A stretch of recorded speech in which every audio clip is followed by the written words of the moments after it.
نحمده ونصلي على رسوله الكريم أما بعد فأعوذ بالله من الشيطان الرجيم بسم الله الرحمن الرحيم يا أيها الذين آمنوا استعينوا بالصبر والصلاة إن الله مع الصابرين وقال الله عز وجل ولنبلونكم بشيء من الخوف والجوع ونقص من الأموال والأنفس والثمرات وبشر الصابرين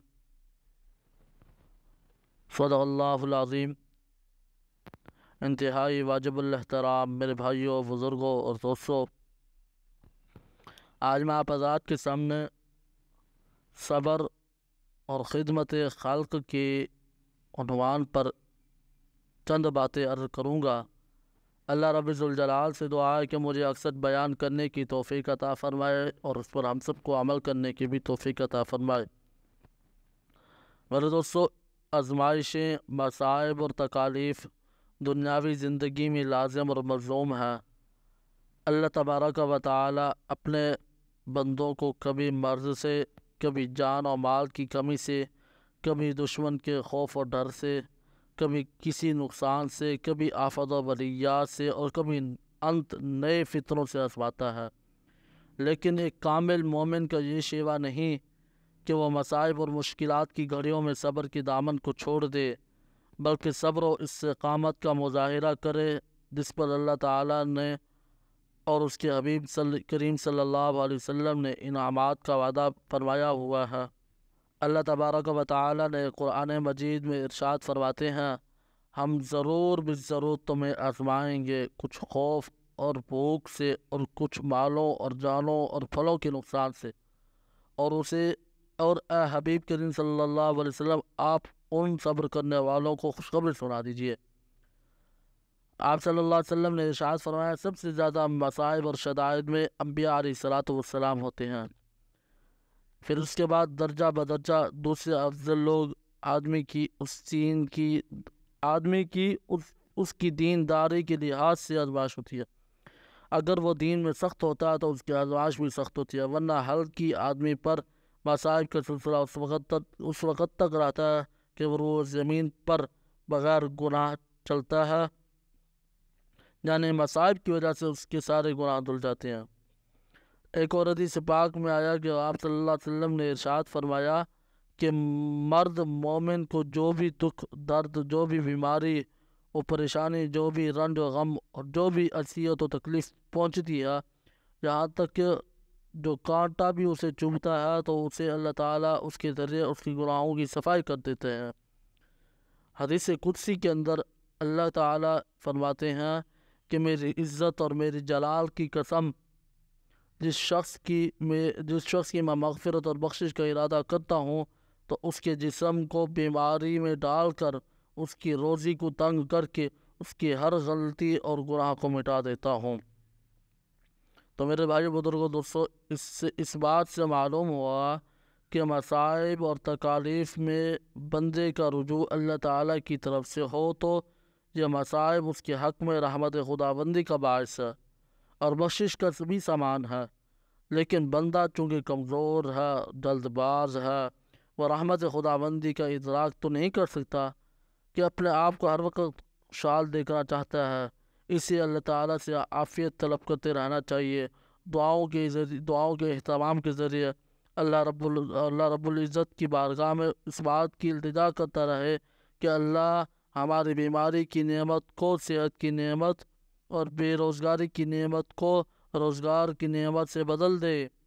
اللہ تعالیٰ بندے کو ہر مصیبت میں مبتلا کر کے اس کی عاجزی اور بندگی کے مناظر کو دیکھنا چاہتے ہیں کہ بے شک جو لوگ مصائب اور تکالیف پر صبر کرتے ہیں، اللہ تعالیٰ کے ہاں ان کے لیے اجر عظیم ہے۔ اب بڑھتے ہیں دوسرے موضوع کی طرف۔ مخلوق خدا کی خدمت وقت کی بھی ضرورت بھی ہے، بہت بڑی عبادت بھی۔ کسی انسان کے دکھ درد کو بانٹنا حصول جنت کا ذریعہ، کسی زخمی دل پر محبت اور شفقت کا مرہم رکھنا اللہ کی خوشنودی کا ذریعہ، کسی مقروض کے ساتھ تعاون کرنا اللہ کی رحمتوں اور برکتوں کو حاصل کرنے کا ایک بہت بڑا سبب بھی ہے۔ کسی بیمار کی عیادت کرنا مسلمان کا حق بھی ہے، اور میرے آقا مدنی کریم صلی اللہ علیہ وسلم کی سنت بھی ہے۔ کسی بھوکی کو کھانا کھلانا عظیم نیکی ہے اور ایمان کی علامت بھی ہے۔ اللہ تعالیٰ قرآن پاک میں ارشاد فرماتے ہیں، اللہ کی ہی عبادت کرو، اس کے ساتھ کسی کو شریک نہ بناؤ۔ ماں باپ، قرابت داروں کو، یتیموں کو، ناداروں کو، رشتہ داروں کو، ہمسایوں کو، اجنبیوں، پاس بیٹھنے والوں، مسافروں، جو لوگ تمہارے قبضے میں ہوں، سب کے ساتھ حسن سلوک کرو۔ بے شک اللہ تعالیٰ تکبر کرنے والے اور بڑائی کرنے والے کو دوست نہیں رکھتا۔ حدیث پاک کے اندر آیا ہے کہ حضرت عبداللہ ابن عمرو بن العاص رضی اللہ تعالی عنہ روایت کرتے ہیں کہ حضور پاک صلی اللہ علیہ وسلم نے ارشاد فرمایا، جو شخص اپنے کسی بھائی کو پیٹ بھر کر کھانا کھلائے اور پانی بھی پلائے گا، اللہ تعالیٰ اسے دوزخ کی آگ سے 7 خندق جتنے فاصلے کی دوری پر کر دے گا، اور 2 خندق کے درمیان فاصلہ 500 سال کا فاصلہ ہے۔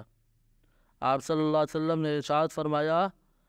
سارے مخلوق اللہ کا کنبہ ہے، اللہ کے نزدیک سب سے پسندیدہ بندہ وہ ہے جو اس کے عیال کے لیے سب سے زیادہ نافع ہو۔ خدمت خلق کی اہمیت کا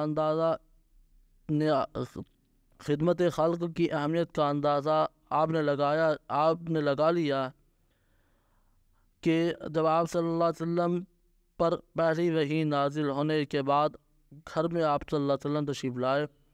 تو غم گسار شریک حیات ام المومنین سیدہ طاہرہ عابدہ زاہدہ حضرت خدیجۃ الکبریٰ رضی اللہ تعالی عنہا نے کیفیت کو دیکھ کر عرض کیا، اللہ تعالیٰ آپ کو ہرگز ضائع نہیں کرے گا، کیونکہ آپ رشتہ داروں کے ساتھ حسن سلوک کرتے ہیں، بے سہارا لوگوں کی مدد بھی کرتے ہیں، مہمانوں کی خاطر تواضع بھی کرتے ہیں، آسمانی حوادث میں لوگوں کی مدد بھی کرتے ہیں۔ ان 5 اوصاف جن کا خصوصیت سے اما خدیجۃ الکبریٰ رضی اللہ تعالی عنہا نے تذکرہ کیا، ان سب کا تعلق خدمت خلق کے مختلف پہلوؤں سے ہے۔ اس میں حسن سلوک بھی ہے، بدنی و مالی تعاون بھی ہے۔ آپ صلی اللہ علیہ وسلم نے ارشاد فرمایا اسلام کا بہترین عمل کھانا کھلانا اور سلام کو رواج دینا ہے۔